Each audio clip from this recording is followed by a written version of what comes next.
하나님의 말씀 함께 보시겠습니다. 오늘 우리에게 주시는 하나님의 말씀은 데살로니가후서 2장 9절에서 12절 말씀입니다. 데살로니가후서 2장 9절에서 12절 말씀을 봉독하겠습니다.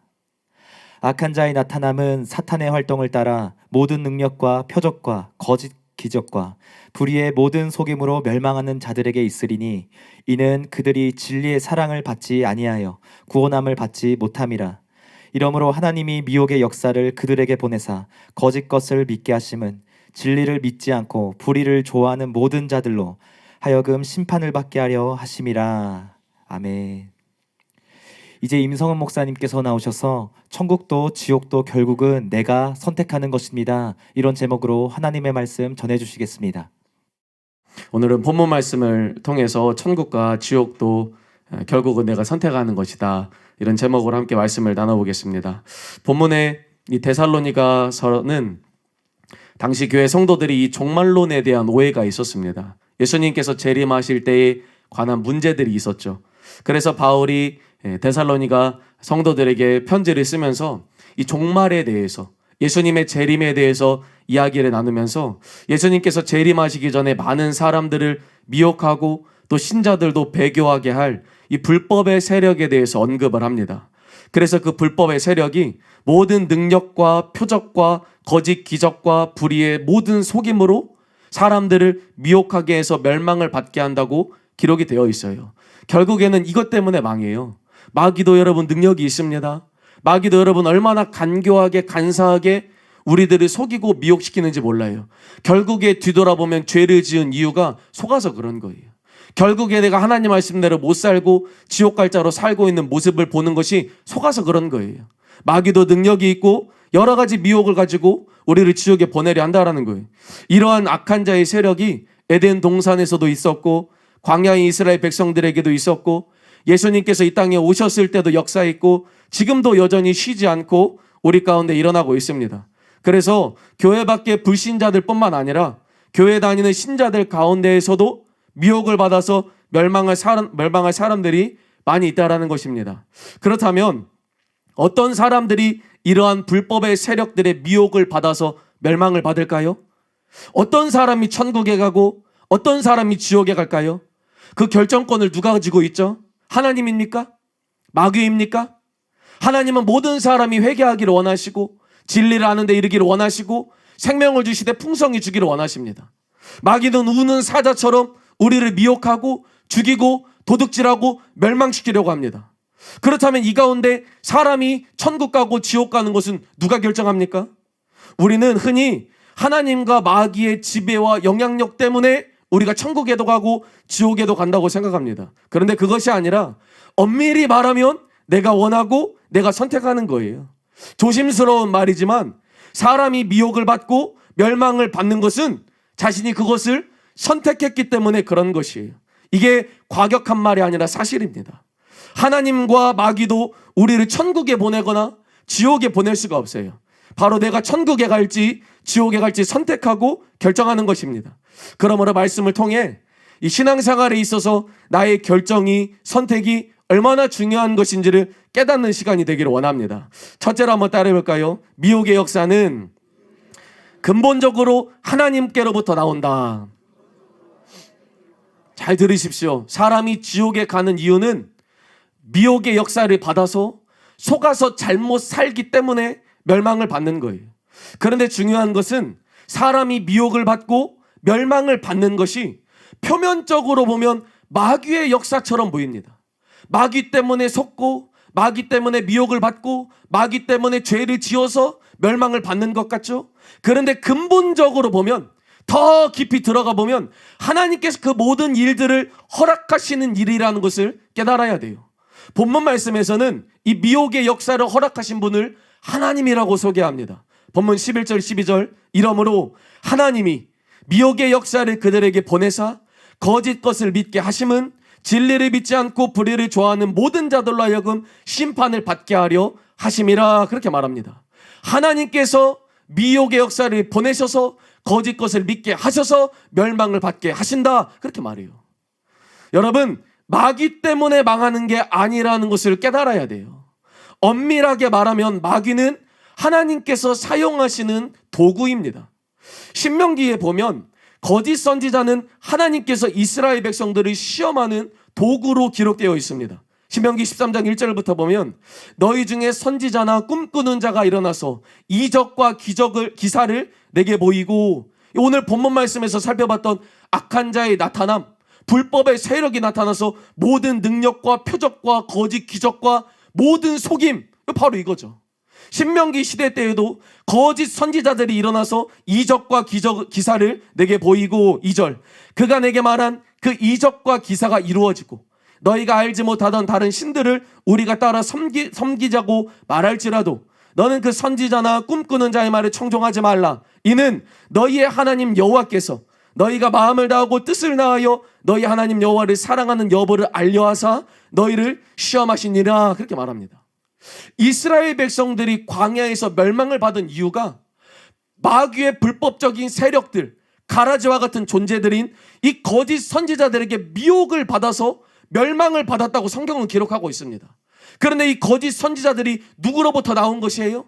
바로 하나님께서 이스라엘 백성들을 시험하시기 위해서, 그들이 정말로 하나님을 사랑하는지 그 여부를 알기 위해서 하나님께서 보내신 시험의 도구였다라는 것입니다.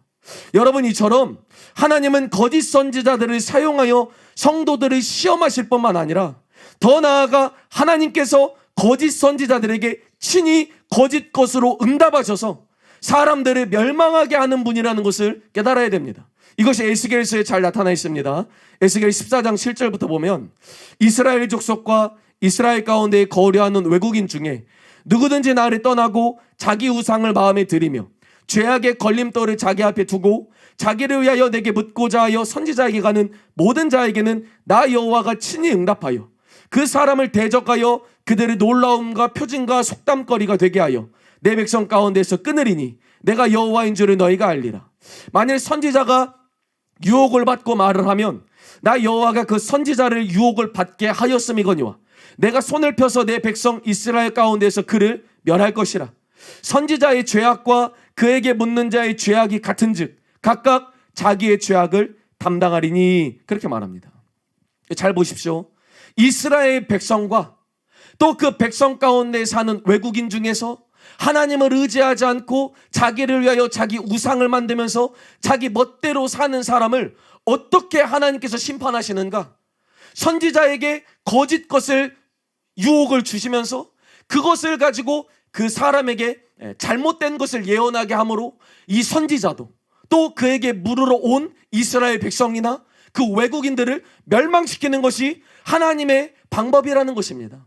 놀랍지 않나요, 여러분? 여러분, 이것이 또한 하나님께서 아합 왕을 멸하셨던 방법입니다. 아합 왕이 길르앗 라모 전쟁에 나갈지에 대해 선지자들을 모아놓고 묻기 시작합니다. 그런데 거기 왔던 대다수의 선지자들이 거짓 것을 예언하면서 그 예언을 따라서 아합 왕이 전쟁에 나가서 죽게 됩니다. 그런데 이 선지자들에게 잘못된 예언을 하게 하여 아합 왕을 미혹하게 하였던 것은 근본적으로 하나님이었다라는 것을 발견할 수 있습니다. 선지자 미가야가 영적인 실체에 대해서 이렇게 보고 기록을 합니다. 역대하 18장 18절부터 보면 미가야가 이르되 그런즉 왕은 여호와의 말씀을 들으소서. 내가 보니 여호와께서 그의 보좌에 앉으셨고 하늘의 만군이 그의 좌우편에 모시고 섰는데 여호와께서 말씀하시기를 누가 이스라엘 왕 아합을 꾀어 그에게 길르앗 라못에 올라가서 죽게 할까 하시니 하나는 이렇게 하겠다 하고 하나는 저렇게 하겠다 하였는데 한 영이 나와서 여호와 앞에 서서 말하되 내가 그를 꾀겠나이다 하니 여호와께서 그에게 이르시되 어떻게 하겠느냐 하시니 그가 이르되 내가 나가서 거짓말하는 영이 되어 그의 모든 선지자들의 입에 있겠나이다 하니 여호와께서 이르시되 너는 꾀겠고 또 이루리라. 나가서 그리하라 하셨은즉 이제 보소서 여호와께서 거짓말하는 영을 왕의 이 모든 선지자들의 입에 넣으셨고 또 여호와께서 왕에게 대하여 재앙을 말씀하셨나이다 하니. 그렇게 말합니다. 잘 보십시오. 아합 왕이 죽은 것이 표면적으로 봤을 때에는 사람들이 거짓 선지자들에게 미혹을 받아서 멸망을 받은 것 같지만 영적인 실상은 어떻습니까? 하나님께서 거짓 것을 허락하셔서 그것을 믿고 멸망을 받게 된다라는 거예요. 여러분, 어떤 사람이 우연히 진리를 알고 회개하고 예수님을 믿고 순종하고 의로운 삶을 살아서 천국에 가는 게 아니에요. 어떤 사람이 우연히 말씀을 못 깨닫고 거짓 것에 미혹되고 세상에 팔려가고 돈을 사랑하고 쾌락을 사랑하고 세상적으로 살다가 지옥 가는 게 아니에요.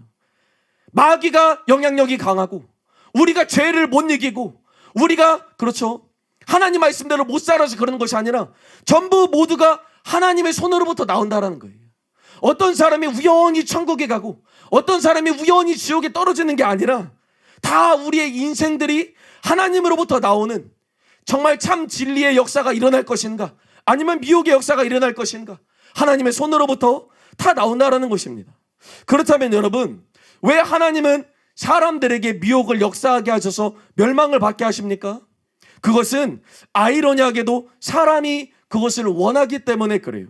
결국 영원한 천국과 지옥은 하나님도 마귀도 결정하는 것이 아니라 내가 결정한다라는 것을 잘 깨달아야 됩니다. 둘째로 한번 따라해볼까요? 엄밀히 말하면 사람이 미혹과 지옥을 선택하는 것이다. 여러분, 사람이 미혹을 받는 결정적인 원인이 무엇입니까? 아이러니하게도 사람이 그것을 좋아하기 때문에 그래요. 미혹을 받는 것은 그 사람이 그것을 원하고 그것을 따르기를 원하고 바라기 때문에 그런 거예요. 엄밀하게 말하면 사람이 천국과 지옥을 선택하는 것입니다. 오늘 본문에 하나님께서 어떤 사람에게 미혹을 허락하신다고 말합니까? 11절 12절 다시 한번 읽어드리면, 이러므로 하나님이 미혹의 역사를 그들에게 보내사 거짓 것을 믿게 하심은 진리를 믿지 않고 불의를 좋아하는 모든 자들로 하여금 심판을 받게 하려 하심이라. 그렇게 말합니다. 여러분, 왜 사람들에게 미혹이 임하는 줄 아십니까? 왜 말씀을 잘 가르쳐도 깨닫지 못하고 말씀대로 안 사는 줄 아십니까? 단순합니다. 그것은 그 사람이 그것을 원하기 때문에 그래요. 수없이 강단에서 기도하라고 성도들에게 가르치고 말씀을 외쳐도 왜 성도들이 기도를 안 할까요? 왜 말씀을 잘 깨닫고 순종하기 위해서 힘쓰지 않는 줄 아십니까? 왜 교회 중심으로, 목회자 중심으로, 성도들 중심으로 살지 않는 줄 아십니까? 왜 힘써 봉사하고 전도하고 교회와 영혼들을 위해 섬기지 않는 줄 아십니까? 그것은 단순합니다. 그것을 원하지 않기 때문에 그런 거예요. 그 사람이 대단히 미혹을 받아서 깨닫지 못하고 이해하지 못해서가 아니에요. 단순히 그들이 그러한 신앙생활을 원치 않기 때문에 그런 것이에요. 여러분, 우리가 보이는 모습 자체가 곧 나예요. 예수님께서 그 열매로 그 나무를 알지니 말씀하셨던 것처럼 아무리 우리가 말씀을 듣고 깨닫고 안다고 말해도 우리가 행하고 있는 것, 우리가 맺고 있는 것, 우리가 말하고 있는 것, 우리가 살아가고 있는 것이 곧 나의 모습이라는 것이에요. 다르게 말하면 그가 신앙생활을 얼마나 열심히 하고 있는가, 또 삶 가운데 믿음의 역사, 사랑의 수고, 소망의 인내의 열매가 얼마나 맺히고 있는가, 이것이 바로 그 사람의 신앙이고 그 사람의 열매인 겁니다. 지금 나의 모습, 지금 나의 신앙이 곧 나인 것이죠. 내가 지금까지 그렇게 선택하고 그렇게 원하고 그렇게 살아왔기 때문에 지금 내 모습이 맞춰진 거예요. 내가 좋아하고 사랑하고 원하는 것을 선택한 결과가 곧 지금 나의 모습이라는 겁니다. 마귀도 아닙니다. 하나님도 아니에요. 내가 내 삶을 선택해서 지금까지 살아온 것입니다. 여러분, 그래서 하나님도 마귀도 아닌 나의 선택이라는 것을 잘 깨달아야 됩니다. 그래서 먼저는 회개에 있어서 어떤 자가 회개를 할까요? 한번 따라해볼까요? 첫째로, 원하는 자가 회개한다. 성경은 회개를 생명 얻는 회개라고 말할 정도로 이 회개는 목숨처럼 우리 영혼에 중요한 것입니다. 예수님도 세례 요한도 사도들과 제자들 모두 복음을 전할 때에 믿음 이전에 성도 사람들의 삶을 회개할 것을 촉구했습니다. 그래서 불신자들 뿐만 아니라 신자들도 지속적인 회개가 일어나야 합니다. 그런데 사람들은 수많은 설교와 말씀들을 통해서 회개에 대한 메시지를 듣고 있지만 회개에 대한 반응이 다 다릅니다. 진실로 자신의 모습을 보면서 애통하고 눈물로 회개하는 사람도 있는가 하면 어떤 사람들은 많은 예배와 기도를 드려도 회개가 일어나지 않는 사람들이 많아요. 왜 그럴까요? 왜 그럴까요? 무엇 때문입니까? 설교 말씀이 부족해서입니까? 우리가 회개가 일어나지 않을 정도로 내가 마귀에게 사로잡혔기 때문에 그렇습니까? 누구 책임입니까? 하나님 책임입니까? 목회자 책임입니까? 마귀 책임입니까? 바로 내 책임이에요. 내가 회개하기를 원하면 하는 것이고 내가 회개를 원치 않으면 안 하는 것입니다. 많은 성도들의 삶 가운데 회개가 일어나지 않는 것, 그것은 내가 원하지 않기 때문이에요. 자신의 실상을 마주대하고 싶지 않고 고침받고 싶지 않고 지금 그들의 모습을 살고자 하는 완고함 때문에 그런 것입니다. 로마서 2장 3절부터 5절까지 보면 이런 일을 행하는 자를 판단하고도 같은 일을 행하는 사람아, 네가 하나님의 심판을 피할 줄로 생각하느냐? 혹 네가 하나님의 인자하심이 너를 인도하여 회개하게 하심을 알지 못하여 그의 인자하심과 용납하심과 길이 참으심이 풍성함을 멸시하느냐? 다만 네 고집과 회개하지 아니하는 마음을 따라 진노의 날 곧 하나님의 의로우신 심판이 나타나는 그날에 임할 진노를 네게 쌓는도다. 바울이 율법을 알지만 회개하지 않고 순종하지 않았던 유대인들을 향해서 경고하는 모습입니다. 저와 여러분을 향한 경고이죠. 뭐라고 말합니까? 하나님의 인자하심이 너를 인도하여 회개케 하심을 알지 못하느냐, 그렇게 말합니다. 결국 하나님의 인자하심, 하나님의 사랑이 뭡니까? 우리가 회개하는 거예요, 여러분.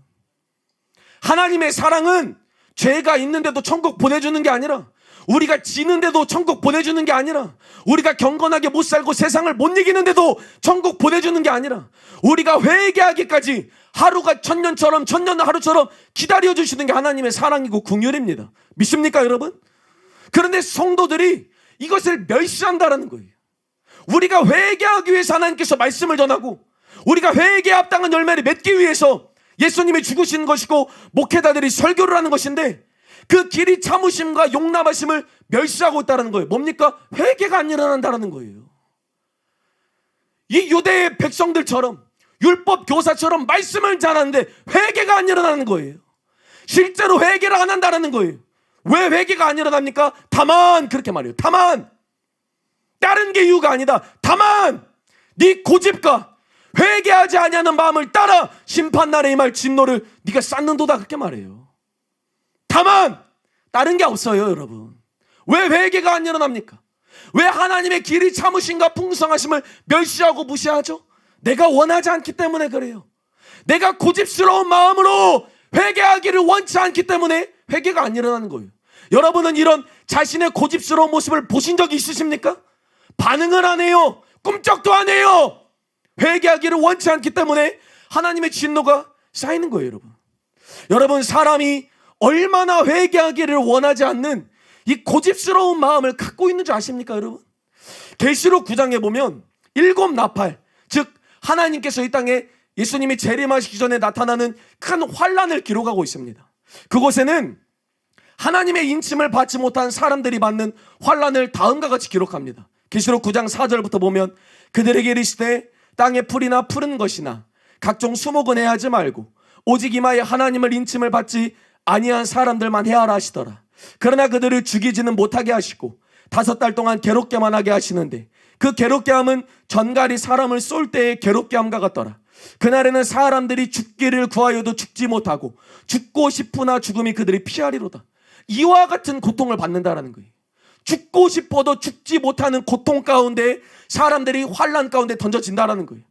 이후 여러 끔찍한 재앙들이 그들에게 닥쳐서 또 많은 사람이 죽게 됩니다. 그런데 이 상황 가운데서 살아나는 사람들이 어떻게 반응합니까? 다시 회개하는 게 아니라 여전히 악을 행하는 모습을 봅니다. 계시록 9장 20절 21절에 이 재앙이 죽지 않고 남은 사람들은 손으로 행한 일을 회개하지 아니하고 오히려 여러 귀신과 또는 보거나 듣거나 다니거나 하지 못하는 금은 동과 목석의 우상에게 절하고 또 그 살인과 복술과 음행과 도둑질을 회개하지 아니하더라, 그렇게 말합니다. 여러분, 이 사람들의 악한 본성은요 끝이 없습니다. 이스라엘 백성들이 얼마나 끈질깁니까? 하나님께서 레위기 26장에서 불순종하는 백성들이 돌이켜 회개하지 않으면 7배나 재앙을 더하시겠다고 약속을 합니다. 그리고 이스라엘 백성들이 하나님 말씀에 불순종해서 실제로 자기의 태에서 나온 자녀를 먹는 일이 성경에 3번이나 기록이 되어 있습니다. 그런데 그들의 최후가 어떻습니까? 회개하여서 말씀으로 돌아옵니까? 다 멸망을 받아요. 회개가 안 일어나요. 여러분, 이와 같이 회개를 원치 않는 고집스러운 마음이 사람에게 얼마나 많은지를 깨달아야 돼요. 실제로 오늘날에도 교회 안에서 성도들이 마음의 평강도 없고 고통스러운 삶을 살아가는 성도들도 많습니다. 그런데 그렇다고 해서 회개가 일어나는 게 아니에요, 여러분. 말씀대로 살지 않아서 하나님께 징계를 받는 성도들도 많지만 회개는 별개의 문제예요. 심지어 죽을 날이 얼마 남지 않았어도 회개가 저절로 일어나는 게 아니에요. 어떤 사람들은 작은 죄, 작은 고통, 작은 징계에도 애통하면서 자신의 죄를 철저하게 회개하는 사람이 있는가 하면, 어떤 사람은 가난하게 되고 질병에 걸리고 여러 가지 고통이 찾아와도 쉽게 회개가 일어나지 않는 사람들이 많습니다. 도대체 무엇이 원인입니까? 왜 그렇습니까? 설교 말씀이 부족합니까? 하나님의 은혜가 부족합니까? 근본적으로는 내가 회개하기를 원치 않기 때문에 그런 것이에요. 인정하십니까? 여러분 그것을 믿습니까, 여러분? 마태복음 23장에 보면 예루살렘아 예루살렘아 선지자들을 죽이고 내게 파송된 자들을 돌로 치는 자요, 암탉이 그 새끼를 날개 아래 모음같이 내가 네 자녀를 모으려 한 일이 몇 번이더냐. 그러나 너희가 원하지 아니하였도다. 계시록 2장 21절에 또 내가 그에게 회개할 길을 주었을 때 자기의 음행을 회개하고자 하지 아니하는도다, 그렇게 말합니다. 하나님께서 저와 여러분을 암탉이 새끼를 품는 것처럼 품어주는 게 뭔지 아십니까, 여러분? 진짜 우리 삶을 따뜻하게 사랑으로 대해주는 게 뭔지 아십니까, 여러분? 여러분들에게 예수 믿으면 복받고 건강하고 잘 살고 잘한다 평강하다 다 천국 갈처럼 설교하는 게 사랑이 아니라는 거예요. 진짜 선지자들을 보내서 잘못된 것은 끊어버리고 엎을 것은 엎고 회개시켜서 진짜 천국 보내는 게 하나님의 사랑인 거예요. 백성들이 어떻습니까? 선지자 보내면 다 돌로 쳐 죽여요. 그 아들 예수님을 보내도 십자가에 매달아 죽여요. 오늘날에는 안 그런 줄 아십니까, 여러분? 하나님께서 끊임없이 설교를 통해서 말씀을 통해서 회개할 기회를 주시는데 회개하고자 하질 않아요. 여러분, 이것은 교회 안에서도 오늘날 여전히 일어나는 일입니다. 회개의 말씀이 선포되는, 하나님의 말씀이 선포되는 설교 시간이 그런 하나님의 사랑이라는 것을 깨달아야 돼요, 여러분. 그런데 참 절망적이게도 이것이 너무나 일어나질 않아요. 여러분, 제가 오늘도 기도하면서 하나님, 우리 성도님들의 10년 가운데에서 하나님께서 회개를 촉구해 주시고 하나님께서 믿음의 불씨를 불러일으켜 주시고 하나님께서 말씀하여 주시기를 간구합니다. 하나님, 오늘 이 시간이 우리가 하나님께 회개하는 시간이 되기를 원합니다. 우리가 정말로 주님 앞에서 우리의 삶을 뒤엎고 정말로 중요한 것을 붙잡는 시간이 되기를 원합니다. 여러분, 하나님의 사랑은요, 하나님이 직접 여러분들에게 말씀하는 방법을 선택하지 않으세요. 하나님이 선지자들을 들들 볶고 선지자들에게 마음을 주시고 선지자들에게 그 하나님의 마음을 알려주셔서 선지자 통해서 주시는 거예요. 그러니 목회자는 알죠. 이게 기회다. 이게 기회다. 여러분, 저는 좀 과격하게 말하면 정말로 하나님께서 저에게 그런 마음을 주시고 그러면요, 진짜 죽기를 원하는 마음으로 설교를 합니다. 네가 죽든지 내가 죽든지. 그거 아닙니까, 여러분? 돌로 쳐 죽이든지, 그렇죠, 선지자들을. 아니면 자기의 마음을 찢고 회개하며 애통하며 나아가든지. 여러분, 이게 하나님께서 주시는 기회라는 겁니다, 여러분. 믿습니까? 그런데 여러분, 회개가 쉽게 일어나질 않아요. 그렇다고 해서 회개가 일어나질 않아요. 얼마나 안타깝고 애석하고 얼마나 그 기회가 쉽게 무산돼 버리는 것이 얼마나 안타까운지 몰라요. 왜 그렇습니까? 원하지 않기 때문에 그래요. 돌이켜 회개하고 싶은 마음이 없이 그냥 설교만 듣고 있기 때문에 그래요. 그래서 이토록 회개를 원하지 않는 사람들에게 하나님께서 재앙을 내리셨는데 어떤 재앙입니까? 더 이상 회개할 수 있는 기회를 안 주십니다. 에스겔 3장에 보면 내가 내 혀를 내 이천장에 붙게 하여 네가 말 못하는 자가 되어 그들을 꾸짖는 자가 되지 못하게 하리니 그들은 패역한 족속임이니라. 왜 하나님께서 에스겔의 혀를 입천장에 붙게 하여 꾸짖는 자가 되지 못하게 합니까? 그것은 백성들이 하나님의 말씀을 듣기 싫어하고 회개하기를 원치 않기 때문에 그래요. 3장 7절 27절 보면 그러나 이스라엘 족속은 이마가 굳고 마음이 굳어 내 말을 듣고자 아니하리니 이는 내 말을 듣고자 아니함이니라. 그러나 내가 너와 말할 때에 내 입을 열리니 너는 그들에게 이르기를 주 여호와의 말씀이 이러하시다 하라. 들을 자는 들을 것이요 듣기 싫은 자는 듣지 아니하리니 그들은 반역하는 족속임이니라. 그렇게 말합니다. 회개할 기회를 안 주신다라는 거예요. 여러분, 지난주에 이 김동구 목사님께서 목사님의 자녀분이 다니는 대학교 채플 시간에 자매님이 4년 동안 대학교를 다녔는데 목사님이 한 번도 회개에 대한 말씀을 나누지 않았다, 그런 말씀을 해주셨죠. 또 지난주에 제가 제대를 앞둔 한 군인 형제님께 이야기를 듣는데, 군대에서 예배를 드리는데 한 2년 동안 많은 목사님들이 번갈아서 이렇게 말씀을 인도하시는데 회개에 대한 말씀을 한 번도 듣지 못했다, 그렇게 말합니다. 여러분, 오늘날 강단에는 꾸짖는 자들은 없고 벙어리 개들만 있는 것 같습니다. 점점 회개의 메시지가 메말라가는 것 같습니다. 왜 그럴까요? 왜 목회자를 통해서 회개의 말씀을 주시지 않을까요? 그것은 하나님께서 주시기를 원치 않는 것이 아니라 사람들이 원하지 않기 때문에 그래요. 목회자도 성도들도 회개하여 말씀대로 돌이키기를 원치 않기 때문에 그런 것입니다. 그냥 회개하는 게 귀찮고 싫고 달갑지 않기 때문에 그래요. 그러므로 우리는 회개를 원하는 자들이 되어야 됩니다. 회개를 사모하는 자들이 되어야 됩니다. 그리고 성도님들이 알아야 될 것은 회개가 저절로 일어나는 게 아니에요. 이 땅에서 그저 쉽게 얻어지는 것이 하나라도 있습니까? 다 힘쓰고 애쓰고 노력해야만 얻을 수 있습니다. 회개가 생명 얻는 회개인데 저절로 일어날 것이라는 착각을 버리세요. 그냥 태평하게 평안하게 말씀 듣고 절대로 회개가 안 일어나요. 여러분, 회개가 얼마나 가치 있는 건데요. 회개가 얼마나 중요한 건데요. 이게 돈이랑 비교가 됩니까? 이게 세상이 그 무엇과도 비교가 안 됩니다. 회개가 어떻게 됩니까? 열심을 내고 사모하고 원하는 자에게 일어나는 것입니다. 계시록 3장에 보면 물은 내가 사랑하는 자를 책망하여 징계하노니 그러므로 네가 열심을 내라, 회개하라, 그렇게 말합니다. 그래서 우리는 회개의 가치를 깨닫고 열심을 내는 자들이 되어야 합니다. 그리고 이런 자들만이 불법의 세력이 주는 미혹의 역사가 역사하는 것이 아니라 하나님께서 주시는 말할 수 없는 탄식, 은총과 간구하는 심령이 임하는 것입니다.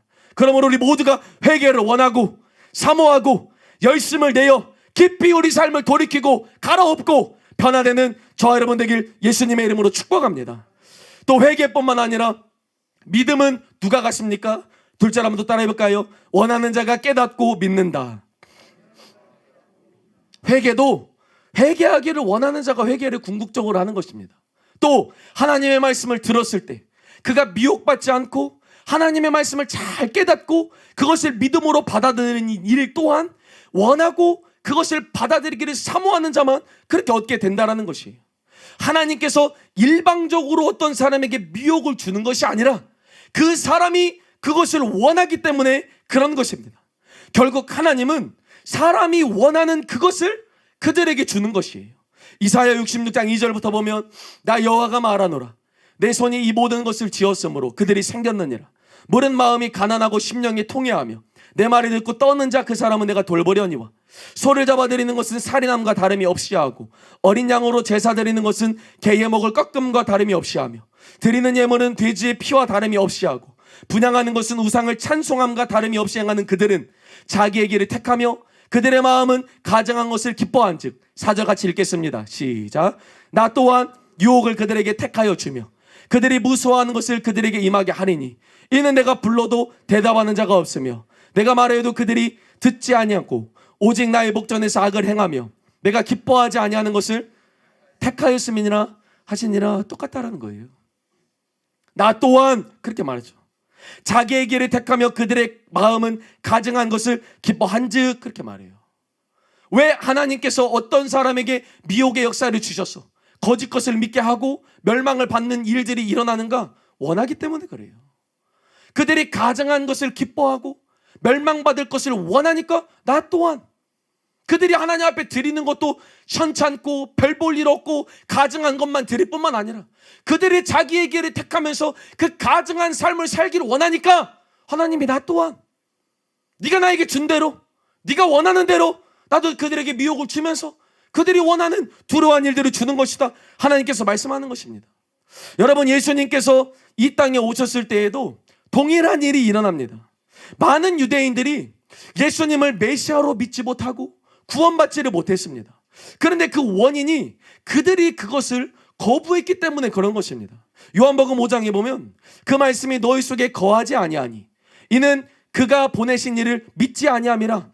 너희가 성경에서 영생을 얻는 줄 생각하고 성경을 연구하거니와 이 성경이 곧 내게 대하여 증언하는 것이니라. 그러나 너희가 영생을 얻기 위하여 내게 오기를 원하지 아니하는도다. 그렇게 말합니다. 유대 민족들이 겉으로 봤을 때는 아브라함의 자손들이에요. 다 우리처럼 예배드리고 형식적인 종교적인 형식들은 다 있어요. 그런데 성경을 보는데 성경에서 예언한 예수님, 이 구원의 주체 메시아, 하나님의 아들이신 예수님께로 나오지를 원치 않는다라는 거예요. 여러분, 예수님께서 이 땅에 오셨을 때 하나님을 믿는다는 유대인들이 하나님께서 하나님의 아들이시고 예수님께서 메시아인 것을 깨닫지를 못하고 믿지를 않습니다. 예수님에 대한 많은 논쟁도 있고 많은 소문도 있고 많은 말들이 있습니다. 그런데 정말로 예수님을 그 정체성을 분별하여 깨닫고 믿는 자는 적었다라는 거예요. 왜 그럴까요? 사람들은 말해요. 이 말씀은, 예수님의 말씀은 참 어렵다. 그러면서 막 사람들이 떨어져 나갑니다. 예수님이 저렇게 말하는 것은 우리의 생각과 다르다. 그러면서 막 떨어져 나갑니다. 수군수군 대고 서로 평이 다르고 파가 다르고 다 의견들이 갈립니다. 도대체 누가 예수님을 믿고 누가 예수님을 알아보고 구원을 받습니까, 여러분? 예수님은요, 그 근본적인 원인을 다음과 같이 꼬집습니다. 요한복음 7장 17절 같이 한번 읽어볼까요? 시작. 사람이 하나님의 뜻을 행하려 하면 이 교훈이 하나님께로부터 왔는지 내가 스스로 말함인지 알리라. 정확하게 여기에요. 예수님께서 방금 이 구절 말씀 전에 예수님에 대해서 무리가 수군수군하는 이야기가 나옵니다. 이 사람은 좋은 사람이라 하며 어떤 사람은 아니라 무리를 미혹한다라고 패가 갈리기 시작합니다. 예수님의 모습을 보면서, 예수님의 성장 과정을 보면서, 예수님의 말씀과 사역을 보면서, 예수님께서 행하신 기적과 표적들을 보면서 저마다의 판단과 결정이 다 다르다라는 거예요. 그러면서 어떤 사람들은 예수님을 하나님께서 보내신 하나님의 아들이시오 구원자로 영접을 합니다. 그런데 어떤 사람은 예수님을 향해 당신은 귀신 들렸다 그렇게 말할 정도로 패가 나뉜다라는 거예요. 그런데 이런 무리들에게 예수님께서 말씀하시는 분별의 시금석이 뭡니까? 진짜 예수님을 알아보고 믿을 수 있는 결정적인 키가 뭐라고 말씀하십니까? 사람이 하나님의 뜻을 행하려 하면, 그렇게 말해요. 그 사람의 중심이라는 거예요. 그 사람이 진짜 하나님의 뜻을 행하고 말씀대로 살기를 원하는 마음이 있으면, 그 사람이 진짜 뭘 원하는가? 그 사람이 진짜 하나님의 뜻을 행하기를 원하는가? 진실로 자신의 영혼의 구원을 원하는가? 그 사람은 진짜 바르고 의롭고 거룩하고 참된 것을 원하는가? 뭡니까, 여러분? 이 깨달음과 믿음의 영역에 있어서 근본적으로 중요한 것은 다른 무엇이 아니라 그 사람이 무엇을 원하는가, 그 중심에 따라서 분별력이 이루어진다는 거예요. 여러분, 이것은 당시 예수님을 메시아로 보고 믿을 수 있는 분별의 신금석일 뿐만 아니라 오늘날에도 동일하게 적용되는 원리입니다.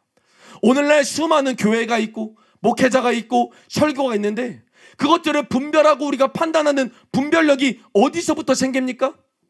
사람이 하나님의 뜻을 행하려 하면 여기에서 나와요. 진짜 하나님의 뜻을 행하려 하고 진짜 회개하고 제대로 믿다가 제대로 신앙생활하다가 천국에 가고자 하는 확고한 뜻이 있으면 교회와 목회자와 설교를 분별하는 것은 대단히 쉽습니다, 여러분. 어떤 사람들은 이 사랑하는 교회에 와서도 명확한 진리와 구원에 이르는 지혜와 성령의 나타나심과 능력을 밝히 보면서도 다른 작은 부족한 모습을 보면서 교회를 비판하고 목회자를 비판하고 성도들을 비판하면서 떠나가는 사람이 있습니다. 왜 그럴까요? 뭐 때문에 그럴까요? 그 사람의 목적이 구원에 이르는 지혜를 얻기 위함이 아니라 하나님의 뜻을 행하려 하는 것이 아니라 다른 것이 있기 때문에 그래요, 여러분.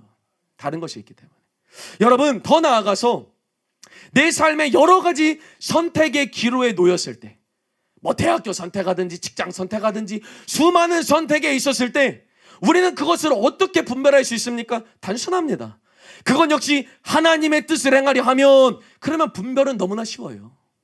진짜 하나님의 뜻을 행하려 하면 하나님이 내 삶 가운데 무엇을 원하시는지 분별하는 건 너무나 쉬워요. 그런데 왜 이렇게 힘들까요? 왜 이렇게 하나님의 뜻을 찾는 게 어려울까요? 욕심 때문에 그래요. 욕심 때문에. 욕심 때문에 그래요. 결국에는 욕심 때문에 신앙을 선택하는 것이 아니라, 내 영혼을 선택하는 것이 아니라, 구원을 선택하는 것이 아니라 세상을 향해 나아가게 된다는 겁니다. 여러분, 이와 같이 결국은 자신이 원하는 교회와 설교자를 찾고 따라가는 겁니다. 디모데후서 4장에 보면 너는 말씀을 전파하라. 때를 얻든지 못 얻든지 항상 힘쓰라. 범사에 오래 참음과 가르침으로 경책하며 경계하며 권하라. 때가 이르르니 사람이 바른 교훈을 받지 아니하며 귀가 가려워서 자기의 사욕을 따를 스승을 많이 두고 또 그 귀를 진리에서 돌이켜 허탄한 이야기를 따르리라. 그렇게 말합니다. 왜 사람들이 바른 교훈을 안 받습니까? 왜 진리에서 돌이켜서 허탄한 이야기, 잘못된 사상과 가르침, 장로들의 유전과 전통, 사람의 계명들을 따르고 잘못 신앙생활 합니까? 자기의 사욕 때문에 그래요. 자기의 사욕 때문에. 이 땅의 형통, 이 땅의 축복, 이 땅의 것들이 내려지지 않기 때문에 잘못된 것을 따라가는 겁니다. 실제로 오늘날에는 설교자들이 청중들의 그 가려운 길을 만족시켜주기 위해서 설교를 합니다. 그래서 설교의 대부분이 뭡니까? 이 땅의 문제 해결이에요. 이 땅의 문제 해결. 이 땅의 문제 해결. 그래서 성도들에게 회개하는 말씀 자체가 주어지지가 않는 거예요. 많은 구약의 성경에 보면 거짓 선지자들을 하나님께서 뭐라고 말씀합니까? 저가 백성들을 사로잡힌 데에서 돌이키지 못하게 하였다. 그렇게 말합니다. 뭘 성도들이 사로잡혀 있는지, 뭘 사랑하는지, 뭐에 매여 있는지를 보지를 못하는 거예요. 여러분, 회개의 말씀이 그냥 전해지는 줄 아십니까?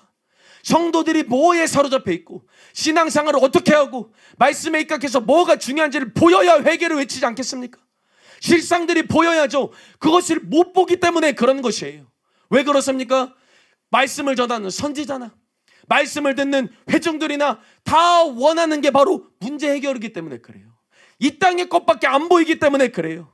그래서 여러분, 오늘날에도 수많은 설교자들이 하는 설교들이 문제 해결이, 그 문제 해결 받지 말라는 게 아니라, 이 땅의 문제들 하나님께 기도하지 말라는 게 아니라, 그것보다 더 중요한 것은 예수님께서 말씀하셨던 것처럼 다 이 땅에서 내가 대가를 지불하더라도 예수님을 사랑하고 예수님을 따라가는 내 영혼은 구원하는 것이 가장 첫 번째 목적이 되지 않고서 이 땅의 문제 해결만 논하기 때문에 그러는 것이죠. 정말로 말씀대로 순종하고 복종하는 것을 가르치지 않아요. 그러니 사람들이 세상을 사랑하지 말라고 대가 지불하면서 살아가라고 말하는 설교를 들으면 목회자가 지나치다고 생각하는 거예요. 자신들의 사정과 상황을 몰라준다고 생각하면서 귀를 돌려버리는 일들이 일어나는 겁니다. 여러분, 이처럼 욕심이 있고 진짜 원하는 것이 하나님의 뜻을 행하는 것이 아닌 자들은 말씀을 들어도 결코 깨닫지 못합니다. 결국에는 미혹 가운데로 나아갈 수밖에 없습니다. 디모데후서 3장 6절부터 보면 그들 중에 남의 집에 가만히 들어가 어리석은 여자를 유인하는 자들이 있으니 그 여자는 죄를 중히 지고 여러 가지 욕심에 끌린 바 되어 항상 배우나 끝내 진리의 지식에 이를 수 없느니라. 또 디모데전서 6장에 보면 부하려 하는 자들은 시험과 올무와 여러 가지 어리석고 해로운 욕심에 떨어지나니 곧 사람으로 파멸과 멸망에 빠지게 하는 것이라. 돈을 사랑함이 일만하게 뿌리가 되나니 이것을 탐내는 자들은 미혹을 받아 믿음에서 떠나 많은 근심으로써 자기를 찔렀도다. 그렇게 말합니다.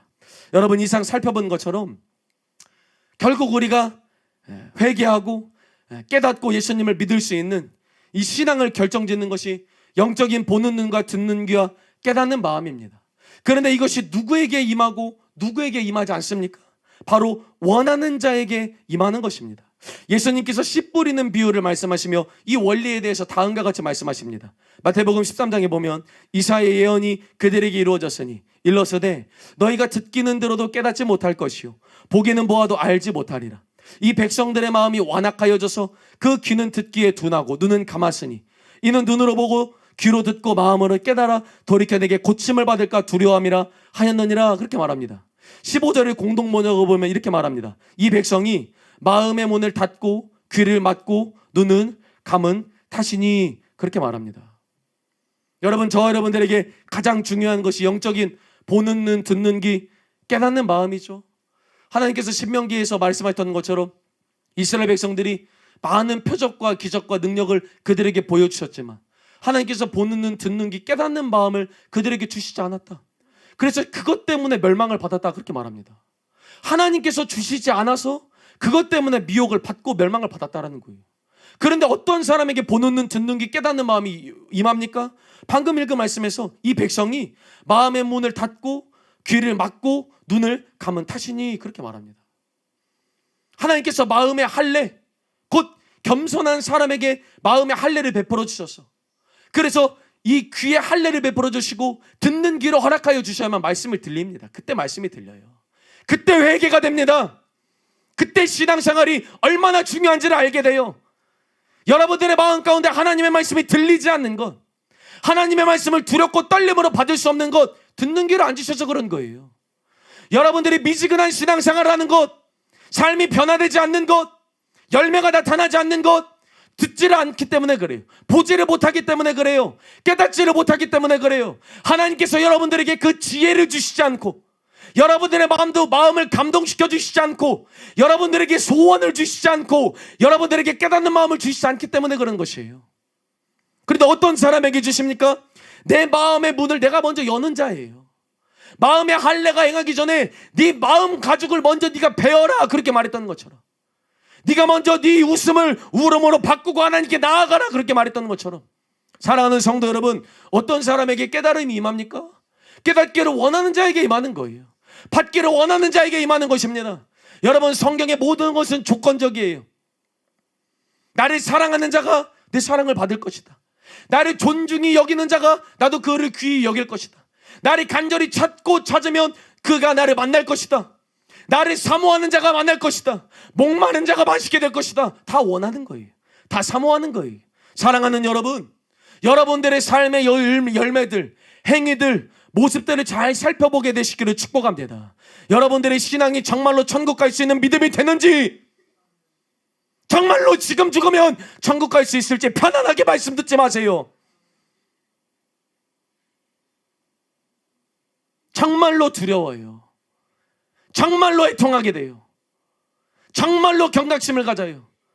여러분, 우리가 말하는 것, 행하는 것뿐만 아니라 하나님께서 우리 마음을 살펴보시면서 우리 마음의 헛된 생각, 우리 마음의 세상 사랑하는 마음들, 쾌락 사랑하는 마음들, 정욕들, 하나님께서 심판대 앞에서 벌거벗은 것처럼 주어지게 될 텐데 보고 계십니까? 얼마나 두려운지를 몰라요. 얼마나 두려운지를 몰라요. 여러분, 마음이 가난해지면요, 저는 요즘에는 그래요. 그냥 저 성도님을 봐도 눈물이 나요. 나는 저 성도보다도 작은 자다. 저 목사님이 설교하는 얼굴 표정을 보면 눈물이 나요. 나는 저 목사님보다도 작은 자다. 나는 저 아무 사람보다도 나는 작은 자다. 나는 비천한 자다. 나는 정말로 불쌍한 자다. 나는 하나님 앞에 정말로 불쌍한 자다. 나는 정말로 자격이 없는 자다. 심령이 가난하게 돼요. 내 모습이 얼마나 어리석게 보이는지, 내가 행하는 죄들, 내가 살아가는 죄들, 내가 품고 있는 마음들이 얼마나 내 마음 가운데서 경각심을 일으키는지 몰라요. 왜 그렇죠? 보여주시니까 그래요. 그게 얼마나 잘못된 것인지, 그게 얼마나 위험한 것인지. 사랑하는 성도 여러분, 어떻게 됩니까? 내가 원해야 돼요. 여러분, 마귀 탓할 수 없어요. 지옥 가는 수많은 사람들이 다른 사람 탓하다 지옥 가요. 절대로 자기 합리화시키지 마세요. 나는 시간이 없어서 그래요. 나는 육신이 약해서 그래요.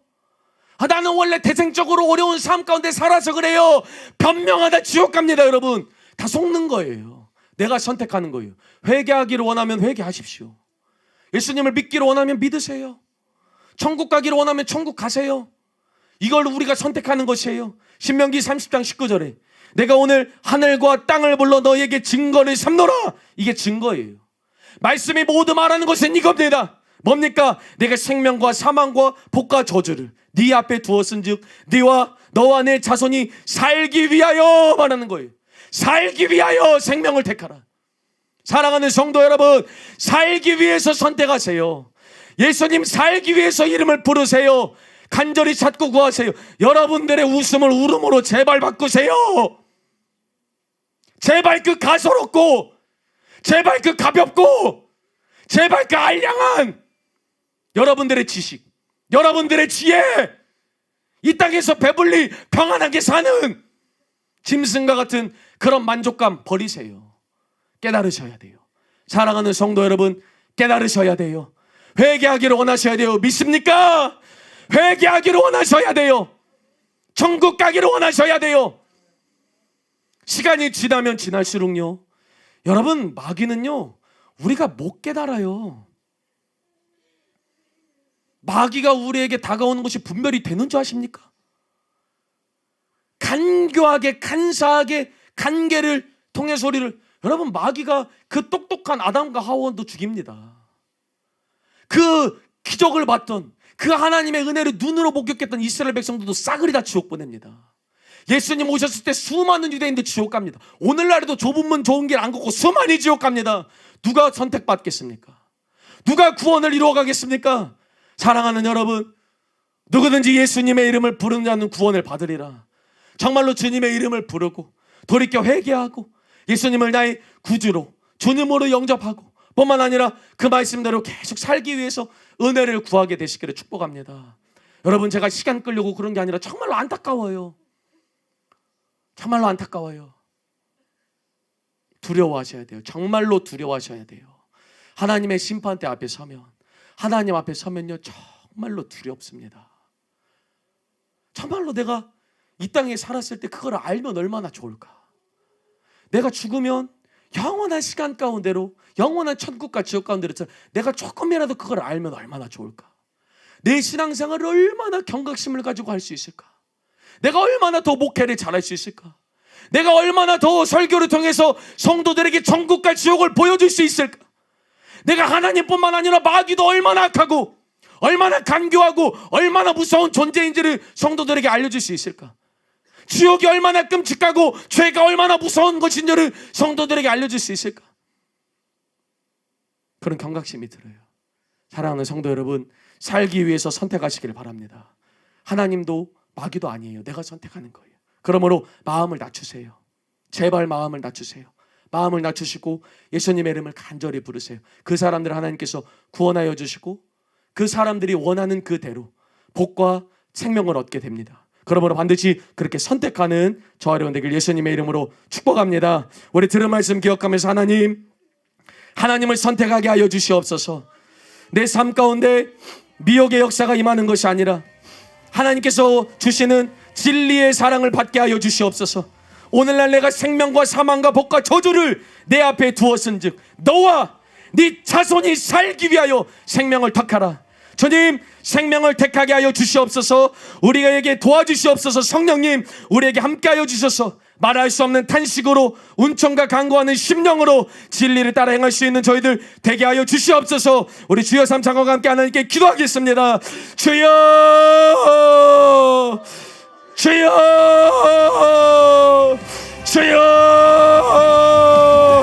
하나님 우리 아버지, 하나님 우리 아버지, 도와주시옵소서. 은혜 베풀어 주시옵소서. 도와주시옵소서. 은혜 베풀어 주시옵소서.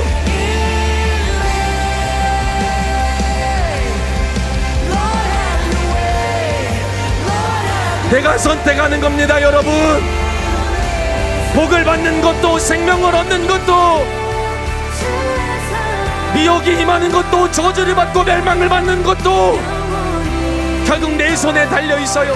하나님은 우리가 다 진리에 아는 데 이르기를 원하십니다. 하나님은 한 사람도 멸망하지 않고 다 회개하기를 원하십니다. 사랑하는 성도 여러분, 예수님의 이름으로 간청드립니다. 회개를 선택하세요. 예수님을 선택하세요. 신앙을 선택하세요. 세상을 버리세요. 세상을 끊어내세요. 내가 선택하는 거예요. 내가 선택하는 거예요.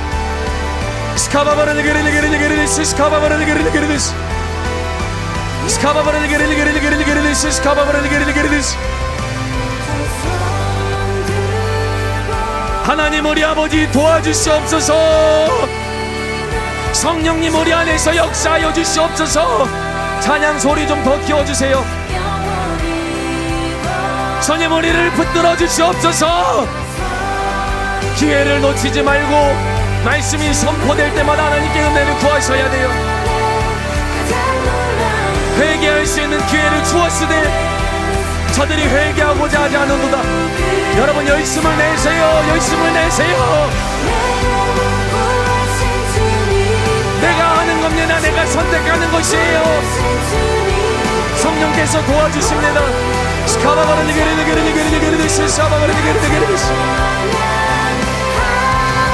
죽기 전에 우리가 깨달아야 돼요.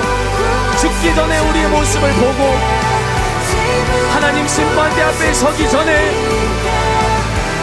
말씀 앞에서 우리의 삶을 벌거벗은 것처럼 돌아보고 바르게 살기 위해서 나의 언행 심사를 돌아보며 회개할 수 있는 은혜가 부어지게 하여 주시옵소서.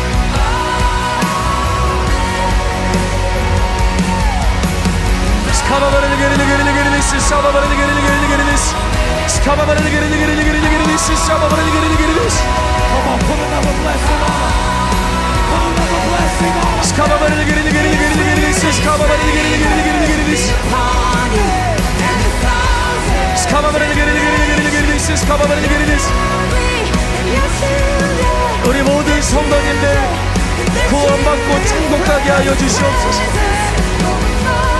구원받고 천국 가게 하여 주시옵소서. 하나님의 집에서 심판이 시작될 때에 의인이 겨우 구원을 받으며 복음에 순종하지 않은 자의 마지막과 경건하지 않은 자 불의한 자의 마지막이 어떠할 것이며 말씀했던 것처럼 순종하고 복종하여서 그나라 넉넉히 들어갈 수 있는 열매를 맺게 하여 주시옵소서. 기도하는 삶 살게 하시며 경건의 훈련을 날마다 하게 하시며 하나님께서 원하시는 뜻이 무엇인지를 우리 삶 가운데 범사에 헤아려 취할 수 있는 저와 성도들이 되게 하여 주시옵소서. 진실로 두렵고 떨리는 마음으로 조심스러운 마음으로 양육하시는 은혜가 우리에게 나타나 이 세상을 신중하게 살아갈 수 있는 복된 축복이 우리에게 있게 하여 주시옵소서. 내가 원하는 것입니다. 사람이 하나님의 뜻을 행하려 할 때에 정말로 그 마음과 중심을 가질 때에 우리의 모습도 분별이 되며 하나님의 말씀도 깨달아지며 믿어지는 것입니다. 원하는 자에게 들을 귀가 열리고 볼 수 있는 눈이 열리며 깨닫는 마음이 부어지는 것입니다. 하나님 그 마음 우리에게 주시옵소서. 간절히 원하고 사모하는 심령들 가운데 하나님 은혜의 문들이 열리게 하여 주시옵소서. 누구든지 목마르거든 내게로 와서 마시라. 이는 믿는 자들이 받을 성령을 가리켜 말함이나 말씀했던 것처럼 목말라 할 수 있는 마음들 주시며 주님 말씀을 듣고 통회하며 자복하며 주님 말씀 앞에 두려워 떨 수 있는 마음을 우리에게 주셔서 우리가 원하는 것, 우리가 바라는 것 우리에게 주시는 하나님의 은혜가 우리 모두 가운데 풍성하게 있게 하여 주시옵소서. 이 세상 것은 잠깐이요 지나가는 풀의 꽃과 같이 다 시들어 떨어져 없어진다라는 것을 깨닫고 오직 거룩함과 의로움과 경건함으로 하나님 앞에 설 준비를 날마다 하게 하여 주시옵소서. 하나님 오늘도 우리를 오래 참고 기다려주시는 아버지 하나님, 하나님의 사랑이 무엇인지 알게 하여 주시옵소서. 단순히 내 삶의 문제를 해결해 주는 것이 아니라 이 문제를 통하여서 우리가 하나님 앞에 낮아지고 우리가 하나님 앞에 나의 삶을 발견하며 회개할 수 있는 것이 하나님의 자비와 긍휼과 오래 참으심의 풍성함인 것을 깨닫고 하나님의 이 사랑을 멸시하는 것이 아니라 회개를 등한히 여기는 것이 아니라 기회를 주실 때마다 우리를 그 나에게 안에 품어주실 때마다 우리가 반항하지 않고 거러절하지 않고 온유함으로 우리의 마음을 합할 수 있는 그 은혜가 부어지게 하여 주시옵소서. 주님 우리를 불쌍히 여겨주소서. 하나님 우리를 불쌍히 여겨주소서. 깨닫지 못하고 우둔하고 어리석고 미련한 우리들, 연약하고 아무 능력이 없고 교만하고 힘이 없는 우리들 주님 불쌍히 여겨주시옵소서. 아버지 불쌍히 여겨주시옵소서. 하나님 우리가 살아갈 때에 반드시 하나님을 경험할 수 있도록 나의 구원자, 나의 죄를 위하여서 나의 허물을 위하여서 십자가에 못 박혀 죽으신 그 예수 그리스도의 사랑을 주님 반드시 발견하며 그 예수님을 영접할 수 있는 큰 은혜와 축복이 우리 모든 성도님들의 삶 가운데 있게 하여 주시옵소서. 또한 구원받아도 버림받을 수 있기에 날마다 내 몸을 저서 복종시키는 삶을 살아가게 하시며 두렵고 떨림으로 날마다 좁은 문 좁은 길이 무엇인지를 발견하며 그 길을 주님을 의지하며 걸을 수 있는 큰 은혜와 축복이 있게 하여 주시옵소서. 온 천하를 얻고도 자기 목숨을 잃으면 아무것도 소용이 없기에, 아무런 유익이 없기에 내 영혼을 얻고자, 내 영혼을 구원하고자 우리가 살아갈 수 있는 복된 은혜가 있게 하여 주시옵소서. 그 누구도 탓할 수 없습니다. 하나님도 마귀도 사람도 환경도 아닌 나의 몫이라는 사실을 깨닫고 저 우리 모든 성도님들 복을 선택하고 생명을 선택하여서 하나님께 풍성히 받아 누리며 영원한 영생을 얻는 축복이 있게 하여 주시옵소서.